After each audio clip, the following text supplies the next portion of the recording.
2-4 দিনতে অসমত আমি আৰু এটা ডাঙৰ অভিযান আৰম্ভ কৰিছো যে এনআৰসিত এপ্লাই নকৰাকৈ কিমান মানুহে আধাৰ লৈ অসমত বহি আছে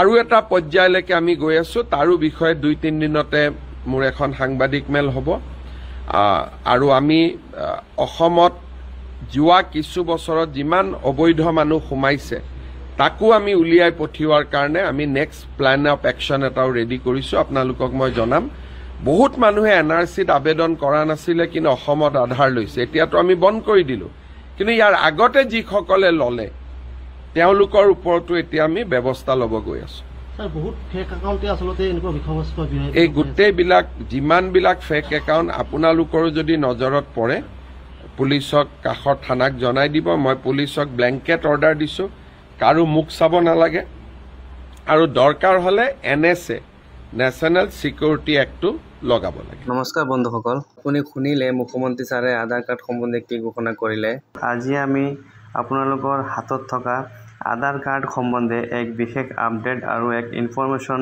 লৈ আপোনালোকৰ মাজলৈ উপস্থিত হৈছো বন্ধুসকল যোৱা কেইদিনমান আগত আমি আপোনালোকক জনাইছো যে আধাৰ কাৰ্ডৰ আপডেট চলি আছে আপোনালোকৰ হাতত থকা আধাৰ কাৰ্ডখন প্ৰত্যেকৰে আপডেট কৰোৱাটো বাধ্যতামূলক এয়া নকৰিলে আপোনালোকে পৰৱৰ্তী কিছু অসুবিধাৰ সন্মুখীন হ'ব পাৰে বিশেষকৈ বেংকৰ ক্ষেত্ৰত আৰু চৰকাৰী কিছু কাম কাজৰ ক্ষেত্ৰত যি নহওক কিছুমানে আপডেট কৰাইছে আৰু কিছুমানে এতিয়াও গমেই নাপায় তেওঁলোকৰ বাবে আজিৰ এই ভিডিঅ'টো বহুতো দৰকাৰী কাৰণ আধাৰ কাৰ্ডৰ আপডেট ডেটটো প্ৰথমত 2024 চনৰ ডিসেম্বৰলৈকে আছিলে এয়া এতিয়া বৰাই জুন মাহৰ 14 জুন 2025 লৈকে কৰা হৈছিল হাতত মাত্ৰ আৰু কেইটামান দিন বাকি সোনকালে কৰাই লওক আপডেট আৰু যদি আপোনালোকে আপডেট কৰিব পৰা নাই বা কিদৰে কৰাব এই বিষয়ে সম্পূৰ্ণ আলোচনা কৰিম আপুনি আপোনাৰ মোবাইলৰ মাধ্যমতো এই কামখিনি আপুনি কৰাই ল'ব পাৰিব এটা আইডি প্ৰুফ আৰু এটা এড্ৰেছ প্ৰুফ লাগিব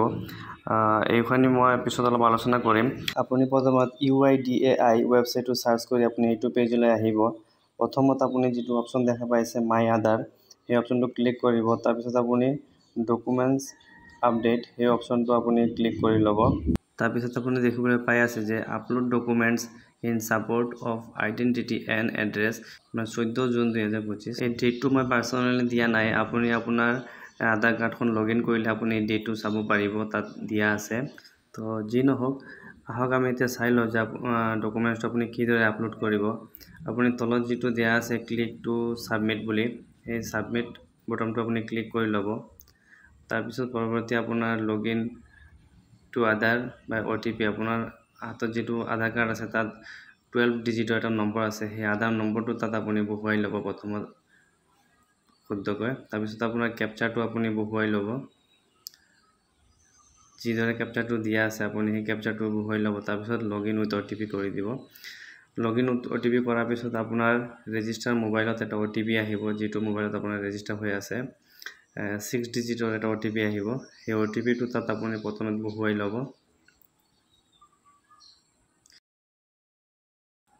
OTP টো বহুৱাই লৈ আপুনি লগইন কৰি ল'ব লগইন কৰাৰ পিছত আপোনালৈ এই দৰে আপোনাৰ সাৰ্ভিসখিনি ওলাই আহিব আপুনি 4 নম্বৰ অপচনত যেটো দেখা পাইছে ডকুমেন্ট আপডেট সেই অপচনটোত ক্লিক কৰিব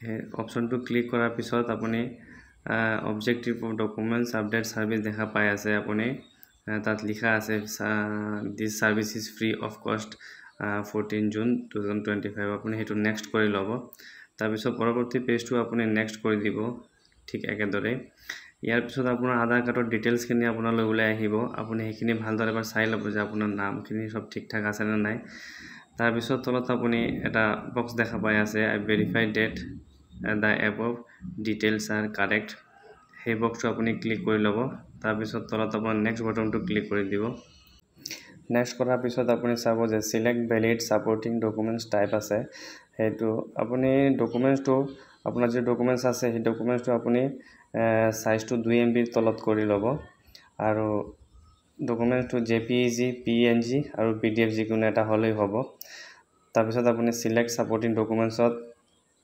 ক্লিক কৰিব ইয়াত আপুনি চাব পাৰিব যে আপোনাৰ কি ডকুমেন্টস আছে সেই ডকুমেন্টসখিনি আপুনি বাছি ল'ব তাত আপোনাৰ পেন কাৰ্ডটো দিয়া আছে ID প্ৰুফ হিচাপে। পেন কাৰ্ডটো অনলি ID প্ৰুফ, এইটো এড্ৰেছ প্ৰুফ নহয়। পিছত এড্ৰেছ হিচাপে আপুনি বেলেগ ডকুমেণ্টছ দিব লাগিব। চবতকৈ ভাল আপোনাৰ হাতত যদি ভোটাৰ ID আছে, আপুনি ভোটাৰ IDটো চুজ কৰি ল'ব, কাৰণ ভোটাৰ IDত আপোনাৰ IDও আছে আৰু এড্ৰেছো আছে। এটা ডকুমেণ্টছ দুটা কাম হৈ যাব। মই ভোটাৰ ID কাৰ্ডটো বাছি লৈছোঁ ইয়াৰ পৰা আৰু অ'কে কৰি দিব। অ'কে কৰাৰ পিছত তলত যিটো view details and upload documents দেখা পাই আছে, তাত ক্লিক কৰিব। তাত ক্লিক কৰাৰ পিছত কণ্টিনিউ টু আপলোড কৰিব। এতিয়া আপোনাৰ কোনখিনিত আপুনি ফাইলটো ছেভ কৰি ৰাখিছে সেই ফাইলটো বাছি ল'ব, তাত আপুনি আপলোড কৰি দিব। ইয়াত দেখিবলৈ পাই আছে যে আপলোড হৈ গ'ল ভোটাৰ ID কাৰ্ডখন। তাৰপিছত ইয়াত 100% দেখাই আছে। তাৰপিছত তলত যাব, ইয়াত এড্ৰেছ প্ৰুফ হিচাপে আপুনি ঠিক একেদৰে আপোনাৰ ভোটাৰ IDখন লৈ ল'ব, কাৰণ ভোটাৰ IDখনৰ পিছফালে এড্ৰেছ প্ৰুফটো আছে। আৰু আপোনাৰ যদি ভোটাৰ ID নাই, আপুনি ইয়াৰ পৰা যিকোনো ডকুমেণ্টছ বাছি ল'ব এড্ৰেছ প্ৰুফ হিচাপে। মই ভোটাৰ IDখন লৈ লৈছোঁ, অ'কে কৰি দিব। তাৰপিছত ভিউ ডিটেইলছত গৈ ঠিক আগৰ দৰে আপুনি সেইখন আপলোড কৰি দিব, কণ্টিনিউ কৰিব আৰু ইয়াৰ পৰা চুজ কৰি আপুনি আপলোড কৰি দিব।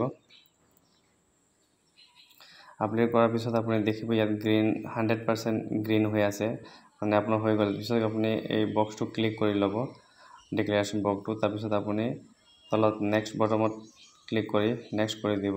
নেক্সট কৰি আপুনি আপলোড কৰি দিব, বাছ ইমানখিনি। ইয়াৰ পিছত আপোনাৰ এটা ডাউনলোড একনলেজমেণ্ট স্লিপ ওলাই আহিব, আপুনি সেইখন ডাউনলোড কৰি ৰাখি থ'ব। আৰু এইদৰে আপুনি তললৈ স্ক্ৰল কৰিলে চাব পাৰিব যে আপোনাৰ ডকুমেণ্টছখিনি ছাকচেছফুলি আপলোড হৈ গ'ল। মই আগত কৰাই ৰাখিছোঁ, কাৰণ মই 14 ছেপ্টেম্বৰত কৰাই ৰাখিছোঁ 2024-ত, আৰু মোৰখিনি অলৰেডি আপলোড হৈ গ'ল। সেইখিনি মই দেখাই দিব বিচাৰিছোঁ আপোনালোকক। আপুনি ছাইটত এৰৰ চিনটোত ক্লিক কৰিব।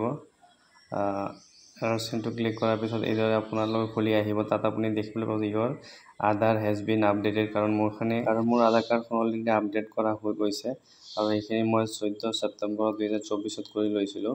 তো আপুনিও আপোনাৰ আধাৰ কাৰ্ডখন আপলোড কৰি লওক। তো বন্ধুসকল, এয়াই আছিল আজিৰ ভিডিঅ'টোত।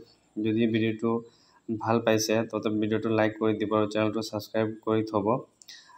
লগ পাম পৰৱৰ্তী এই ধৰণৰ বিশেষ খবৰখিনি লৈ আপোনালোকৰ মাজলৈ। ভালে থাকক, সুস্থ থাকক, ধন্যবাদ। আৰু যদি আপোনালোকৰ আপডেট কৰাৰ কিবা অসুবিধা হয়, মোলৈ কমেণ্ট কৰিব, মই নিশ্চয় সহায় কৰিম আপোনালোকক।